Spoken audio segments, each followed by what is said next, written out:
going on, everybody? How is everybody doing today? Welcome here to my official 2021-2022 tier list positional videos. So yes, we are going to be going through each position. You know we got to start at point guard, and that's what we're going to be doing today, ranking our 2021-2022 NBA point guard. We're going to be going through every position like I mentioned. I also want to do coaches, rookies, stuff like that. So if you guys do enjoy these style of videos, feel free to drop a thumbs up. We're going to be dropping these right into the start of the NBA season. So this is pretty much my preseason, start of the season NBA player rankings. So these are my tiers on the left. You see we have elite, not start, it's going to be all-star. We have all-star caliber. We have just kind of a solid starting point guard, serviceable, and shouldn't be a starting point guard. So yeah, this is not on their NBA skill level. This is pretty much how they match up compared to every point guard in the league, and should they be a starting point guard. So we have, I think, 28, we have about, I think, 42, 43, or excuse me, 41,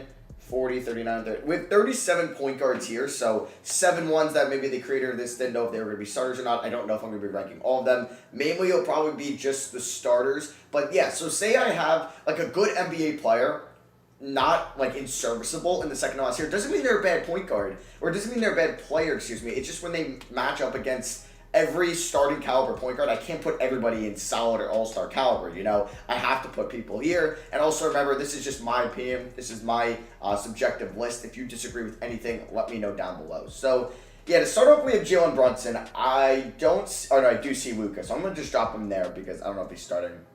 Or I don't think it's going to be Luka at the 1. Jamal Murray, he won't start the season, but he is an all-star caliber point guard when he's healthy. He hasn't shown that he's an elite point guard by any means. He was probably playing like an all-star last year before his injury, like total an all-star because he didn't make the all-star game. But unfortunately with the injury, dropping him back to all-star caliber.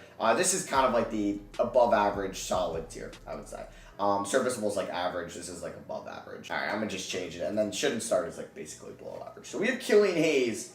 Do I see Cade Cunningham? I don't see Cade Cunningham. I don't know if he's going to start at the 1. So I'm going to drop him down there.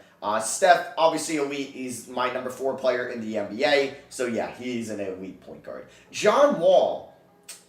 Is he an above average or is he an average point guard at this moment? Because he had his worst statistical season last year coming off the injuries. And that could just be his rehab year. We've seen bad years from Gordon Hayward, Kristaps Porzingis coming after these bad injuries. So maybe I'll give John Wall a little bit better credit than that and put him at above average as a starting point guard. Not as an NBA player, just a starting point guard. He's a little bit tough to rank though, so I'm going to drop him and I'm going to redo him in a little bit. I think Malcolm Brogdon is an all-star caliber point guard. Pretty underrated, obviously because he's not flashy. He's a little bit older as he was when he came into the league. And he plays in Indiana, not a big market team. So I would say he's a underrated into the public perception's eye because he's a very good defender, shooter, playmaker, and I think if he played in LA, Miami, New York, he'd be looked at as a better player. Next up, we have Reggie Jackson, who I believe will be a starting point guard this year. I would say he's about an average starting point guard. There's a chance I can put him into above average. I have to see a full season out of him. He was great in the playoffs, don't get me wrong. Phenomenal. It's just he didn't really show anything before that for me to put him in this tier. I might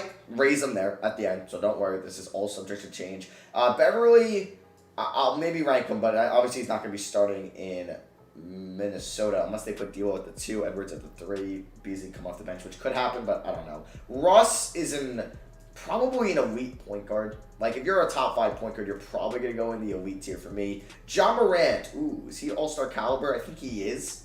I'd say he's probably in this tier so far from what we've seen from him. I could raise him at the end. Lonzo Ball's an above-average point guard. Yeah, starting point guard. Like, not saying he's like not an all-star, he could definitely be an all-star, but I would just think compared to everybody on this list, he's an above-average point guard. Trae Young, elite. We saw it in the playoffs. We saw how he led the Hawks to the conference finals. He solidified himself in that elite tier. Jrue Holiday, I think he's better than all these guards. The only one I would say he's closest to is maybe Murray when he's healthy, but what Jrue Holiday does on both ends of the floor, just won an NBA championship, showed that, hey, they got swept the year prior in the bubble, then once they had Jrue Holiday, they won it all. So, obviously, Giannis is a different player, Middleton, coaching, everything, but, or coaching philosophy. And I think Jrue Holiday was a big part. He's going to my all-star. D'Lo, probably an above-average point guard. Maybe you guys know I'm not the biggest D'Lo fan. I thought he was kind of similar with Zach LaVine with their career trajectories. Somebody that can't lead an efficient offense, doesn't play a lot of defense, and needs the ball in their hand, which kind of limits them into their team's offense ceiling because they're going to be the number one. It hurts it. But Zach LaVine has proved that he can lead an offense. So Zach LaVine's obviously a lot better than D'Lo in my opinion. I don't think D'Lo has left that kind of perception in my eyes. To me personally, if I'm building a team, maybe I'd want D'Lo. But if I'm complimenting a team, maybe like the Chicago Bulls, and I have DeRozan, Vucevic, and Zach LaVine, I definitely want Lonzo. But if I'm, say, like the Spurs, and I'm looking just for maybe somebody that can break out in a certain offense, I'm taking D'Lo. Next up, we have Devontae Graham. Ooh, he's going to go an average. I don't know if he shouldn't start, but he's going to go an average. Derrick Rose is good. I'm going to put him in average. Might increase him. Kemba Walker's probably still an above average starting point guard. Would not put him in the all-star caliber anymore due to his injuries and maybe his low shooting percentage.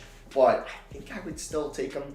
I don't know. We might have to drop some guys in this tier once we get to the end of this. Shai Gilgeous-Alexander, all-star caliber 100%. Cole Anthony probably shouldn't be starting still in his career. He's still young, inexperienced, has a couple of needs probably to play behind a veteran.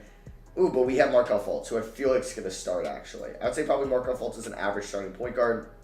Ben Simmons, he's an all-star point guard. I mean, he's been to the all-star game.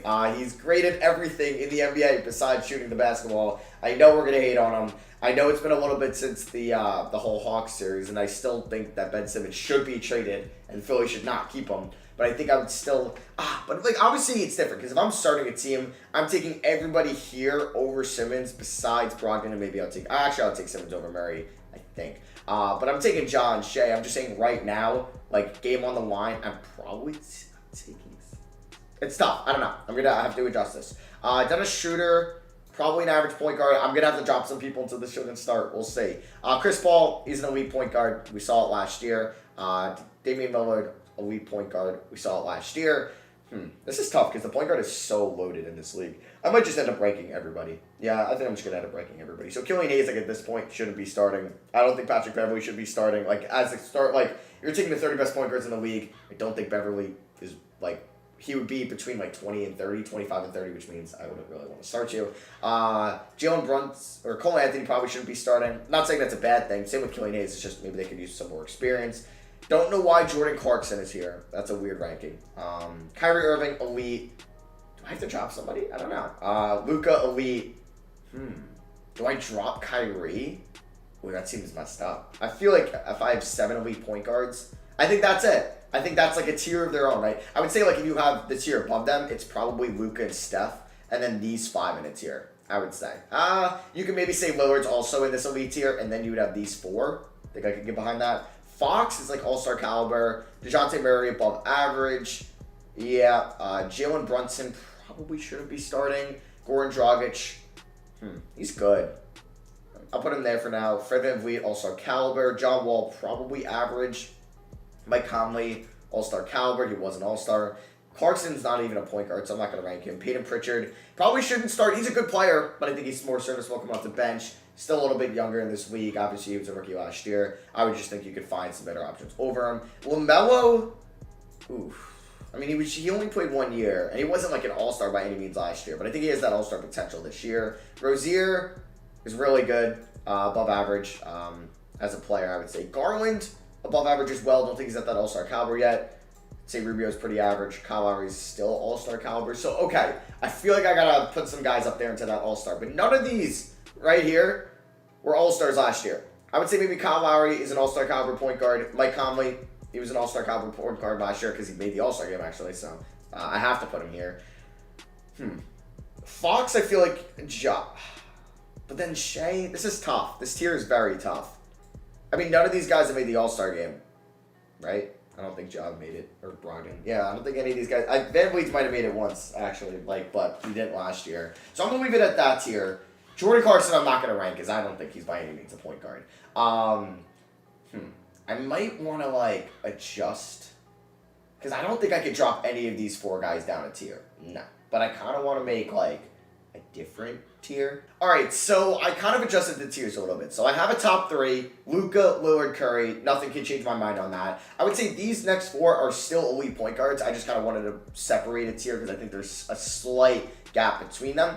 So you have Trey, Chris Paul, Russ, and Kyrie. That's not a ranking. Next up, we have borderline elite. Like, these guys could maybe eventually be in there, but I would say, like, Kyle Lowry's on his way down. Conley's eventually on his way down. Simmons, I don't know. Holiday, I don't know if I don't think any of these guys are actually going to get into that elite. I think this is probably their peak. Simmons, I feel like, is the only one that can maybe get up there one day, but I would say this is their peak, at least for Holiday, Lowry, and Conley. I would say, like, right now, these guys are all all-star caliber, and they could be elite in the first 2 weeks of the NBA season. Like, I would say Brogdon's probably at the end of this. Same with Van Vliet. They might have peaked, but I would say these 5 right here, I would say, like, most likely, I think I would go Shea, Fox, Murray, Ja? I don't know. No, I can't rank that. That's too tough. So that's how I'm going to go, though. I think it's really these 4 that are, like, all-star caliber next year, and they could also be elite. I would say that these 2, I would bet on not breaking out anymore just due to their age. I would say, okay, these players, like, yes, they're a couple tiers down, and they're above average NBA point guards, but they're still very good NBA players. When you look at the grand scheme of the whole NBA scale, they would all be top 100 players, probably. I think Garland has a chance to also break out next year. I think, like Rozier, we've pretty much seen what we've seen. Lonzo could get better, definitely still very young. I don't know about D'Lo. Kemba, I would say, is on his way down. DeJounte Murray can also be on the way up as well. So I would say, like, if I had to rank guys to break out next year, it would probably go, like, Garland, Lonzo, Russell, Murray, Rozier, Kemba. Next up, average, like, you're fine starting these guys at point guard, but you can always do better, hence the 5 tiers above them. And then these guys, I would just not start. You can definitely find better options out there. So yeah, let me know what you guys think of my point guard tier list. Drop a like if you did enjoy it and you want the shooting guards. Let me know down below what you agree or disagree with. I love you guys, and I'll catch you on the next one. Peace.